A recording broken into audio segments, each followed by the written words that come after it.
আজকে আমরা একটা নতুন ফোন আনবক্সিং করব, নতুন series Reno 14 8 GB RAM 128 phone memory, মাত্র 38,000 টাকা দাম।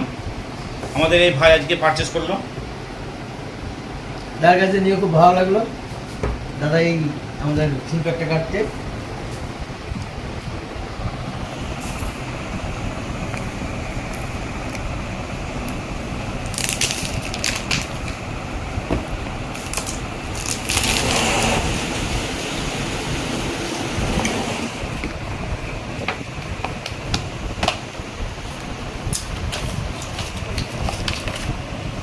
এই ফোনটা আপনারা নিলে মানে আইফোনের অনুভব করতে পারবেন। গরিবের আইফোন, এটা গরিবের আইফোন নয়, এটা আইফোনের মতনই দাম। ঠিক আছে, অনেক লোক আইফোন চালাতে পারে না, এগুলো চালাতে খুব সুবিধে। প্লাস আপনি আইফোনের মতনই কাজ করতে পারবেন, ক্যামেরা সব আইফোনের মতনই আছে, সুন্দর জিনিস। এর নেক্সট ভিডিও একটা আমরা করবো দাদাকে কী কী গিফট দেওয়া হচ্ছে সেই প্রসঙ্গে একটা ভিডিও করব। এখন ইতিমধ্যে এই ফোনটা আমরা রেডি করি।